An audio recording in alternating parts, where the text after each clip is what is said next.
Hi everyone, hope all's well on your end, and welcome to this particular episode of the History with Sai podcast. Today I want to talk about a subject that I know many of you are interested in, especially after watching the recent series on ancient Canaan, and that's religion in the ancient Canaanite world, or at least some aspects of it. It's a pretty broad topic, which we won't be able to cover in its entirety over here, but for those of you not too familiar with the subject, this podcast should give you a good foundation from which to learn more. So, let's get started. As we defined in past programs, what we call Canaan and the Levant, several thousand years ago, was a geographically, economically, and especially politically diverse region that included all sorts of people. While many lived a rather nomadic or pastoral existence in small agricultural communities, ancient Canaan and the Levant are also where some of the world's first cities developed. In many ways, the world of ancient Canaan wasn't too different than that of the modern nation-states that occupy the same land today. Just think for a moment how different the modern political entities of Israel, the Palestinian territories, Syria, Lebanon, and Jordan are from one another. If you were to visit the different countries in this region, you'd pretty much notice right away that they're different culturally, politically, and even ethnically. This diversity obviously applies to religion as well. In a broad sense, the people are divided up into Muslims, Christians, Jews, Druze, Alawites, and other lesser-known groups. But even within these, there are seemingly countless denominations. It's pretty amazing just how many strands of belief exist in a relatively small area along the eastern Mediterranean coast. So, just like the area is extremely diverse today, the same was also true several thousand years ago during the Bronze Age, which in Canaan and the Levant was roughly between 3300 to about 1200 BCE. Of course, religion in the region existed well before this time, but for our purposes here, we're going to start in the 3rd millennium BCE, when the first written and material remains of Canaanite and Levantine religion start to show up in the archaeological record with greater frequency. There are many early sites that shed light on Canaanite religious beliefs and practices. The earliest written records that we have from this region come from the ruins of what was once the city of Ebla, today in northwestern Syria. Texts found there from around 2500 BCE show close ties with the Sumerian civilization of Mesopotamia, especially the city-states of Kish and Ur. Thus, they might not be the best representations of indigenous Canaanite religious beliefs and practices. However, the site of Tel Ras Shamra on the Syrian coast, what was once the very cosmopolitan port city of Ugarit, does shed some light on early religion in the Levant. Now, there are many scholars out there who do not believe that Ugarit is a Canaanite city, and honestly, I'm not here to argue with them. However, it's pretty obvious that many of the people there practiced some form of popular Canaanite religion, as can be seen from the approximately 1,500 cuneiform tablets that have been discovered there. For our purposes here, we're going to include it as an honorary Canaanite city, since much of what we know about Canaanite religion and culture actually comes from the texts that were discovered there.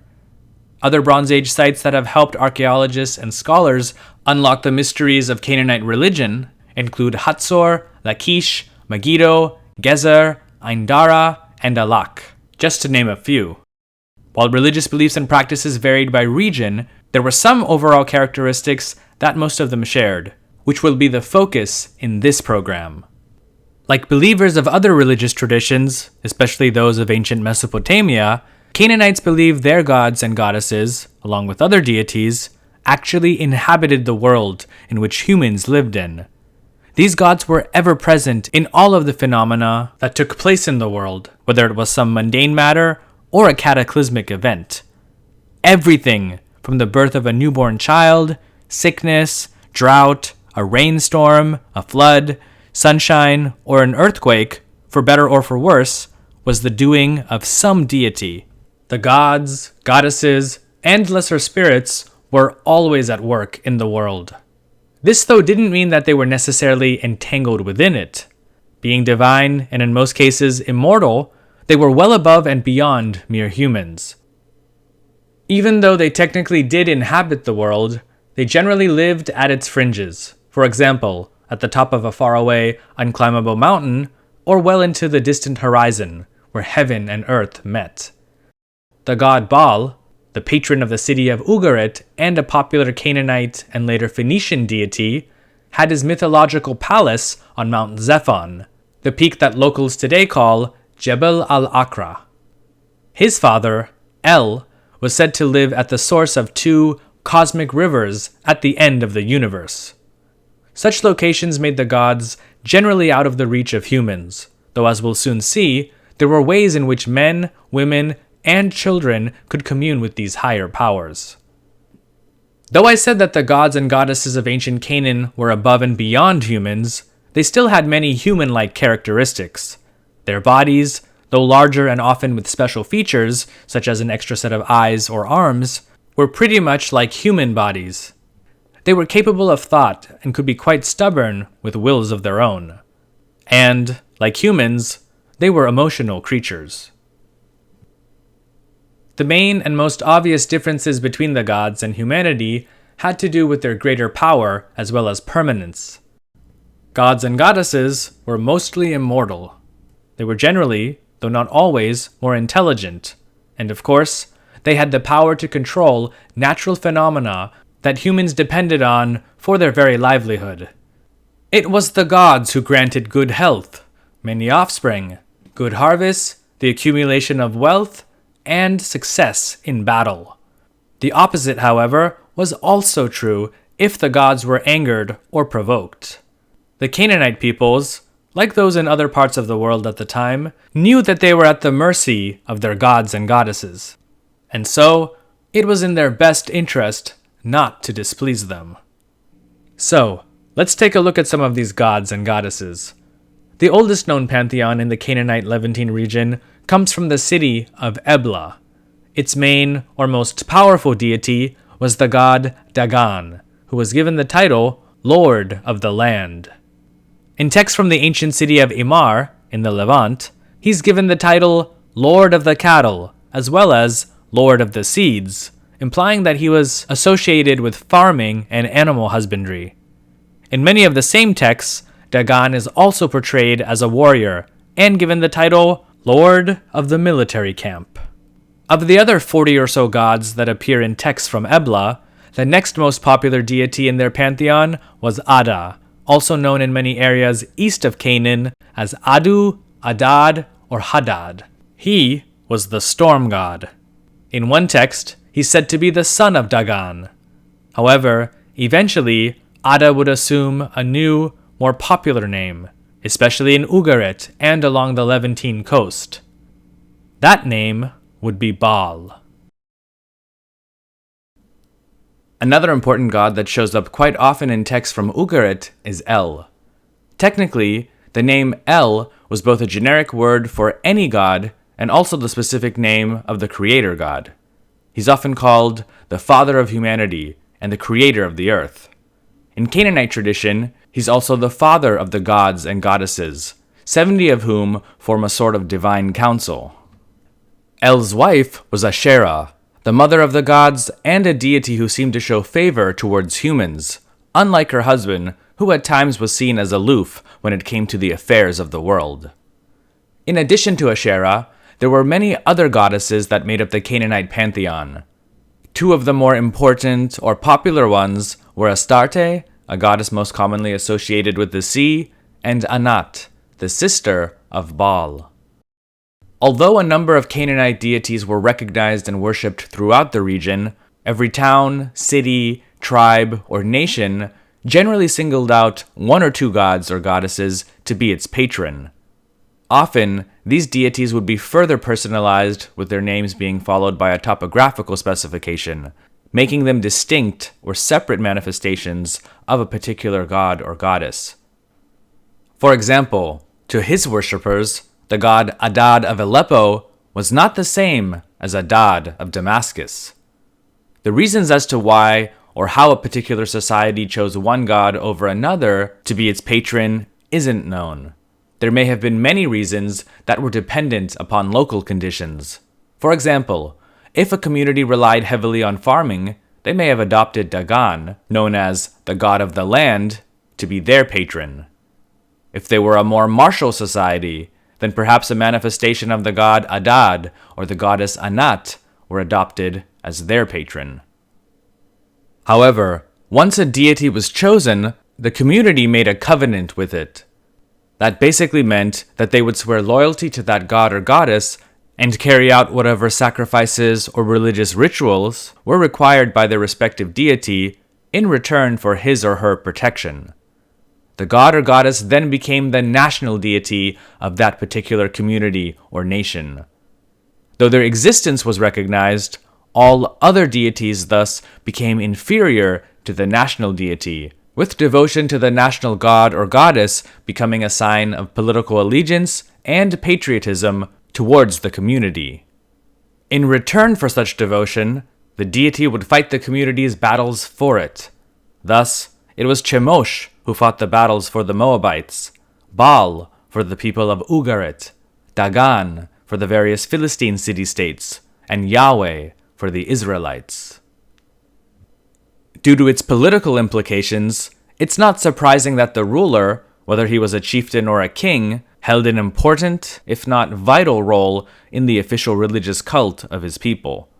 The ruler depended on the goodwill of the deity, whose voice was often heard through the priests or some sort of clergy. At the same time, materially, the national deity couldn't prosper without the support of the ruler. After all, it was the king who built his or her temple or raised armies on behalf of the deity. Thus, the ruler and the religious authorities had a sort of symbiotic relationship where they both needed each other for support. In most instances, though, it was the ruler who was more dependent on the blessings of the god or goddess than the religious authorities. He was the one who needed the deity's endorsement in order to be accepted by his subjects. Though sometimes the ruler would himself also be a priest, it was always his duty to perform ceremonies and partake in, if not lead, religious festivals. In Ugarit, for example, the king organized the sacrificial banquet, interceded with the god Baal, blessed the offerings and food in a procession, and then distributed it to the people. It was through taking part in such processions that a ruler gained his legitimacy, both with the religious establishment as well as the people. Essentially, the king acted as a sort of father figure. In other places, especially towards the east, the term shepherd was used, with the people being his flock. With regard to worship, technically, this could have been done anywhere, as the gods and goddesses could be present at any and all places on earth. However, some spots were considered to be holier than others, and these eventually became sanctuaries, hallowed ground, where the deity was either always believed to have been present, or at least close enough for humans to possibly receive an audience with him or her. The landscape of Canaan and the Levant in the 2nd and 1st millennium BCE was dotted with thousands of sanctuaries. Most of them initially were little more than makeshift altars made of earth or stone, sometimes with a crudely constructed pillar on which to put offerings. They were generally open-air shrines where seasonal sacrifices and local festivals could be celebrated.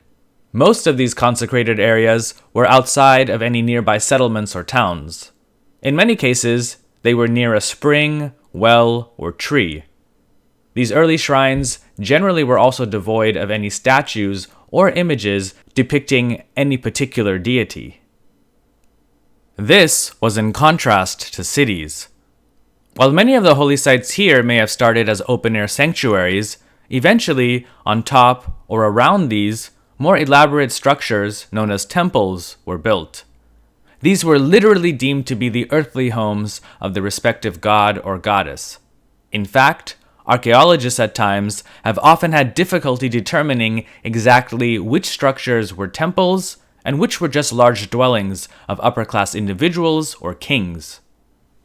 Initially, each city had one temple dedicated to its patron deity, but as time went on and peoples from other areas settled within it, the gods of these other people had to be accommodated for as well. And so, new temples dedicated exclusively to them were also constructed. Thus, a cosmopolitan city such as Ugarit, along with its main temple dedicated to Baal, also had temples dedicated to El, Dagon, and a number of other gods and goddesses. Inside the temple, priests and related personnel would take care of the particular god or goddess. This meant that they would provide daily meals to the deity in the form of regular offerings, once in the morning and once in the evening. Generally, this consisted of a burnt offering, for example lamb, sheep, or a bird, a vegetal offering, such as a piece of fruit or some type of cereal, and a libation offering, which was usually wine, but could also be honey or milk. Though technically for the deity, the priests were also entitled to a portion of the offerings. I mean, let's be honest, someone actually had to eat the food. Now, some of you have commented on the Canaanite videos about child sacrifice and why I didn't mention them, and to be honest, in a general history about Canaan that focuses more on political events, I didn't see the topic as being very relevant. But since we're talking about Canaanite religion and rituals, I'll quickly address the matter here. So with regard to Canaanite child sacrifices, there is mostly literary evidence for that. It's mentioned in the Hebrew Bible that some groups of Canaanites did practice child sacrifice, and several Greek and Roman writers have also claimed the same, mainly with regard to Carthaginians, who were the descendants of Canaanites, specifically Phoenicians, from the city of Tyre. Now, I'm not saying whether these accusations are true or not, just that one does have to be careful when reading such things, because these statements have been made by, or were written centuries after the fact, by people who may have had some bias against Canaanites and Carthaginians. In and around Carthage, cemeteries have been found with bodies of animals and small children, which had led some to believe that these are the remains of those who were sacrificed. But upon further analysis, archaeologists believe that these may simply have been children who died of natural causes or disease. I myself haven't studied this in much detail and can't give a qualified opinion, but I at least wanted to mention it since I know it's a topic of interest for many of you. Anyway, temples were also the main sites for seasonal, sacrificial feasts. These would generally take place in autumn, during the plowing and sowing season, followed by another festival in spring, after crops had been harvested.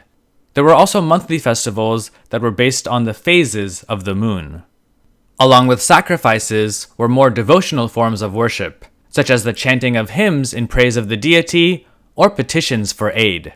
One hymn to Baal reads, "O Baal, drive away the one from our gates, the warrior from our walls. Bulls, O Baal, we offer up.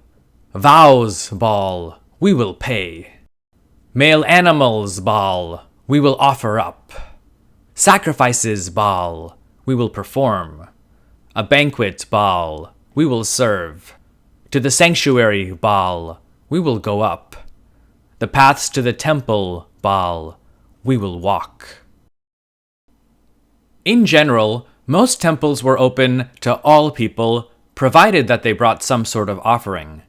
If the visitor to the temple didn't bring an offering, they were prohibited, at least in the temple, from petitioning the deity. Often, the offering would be accompanied by some sort of vow that the petitioner would make.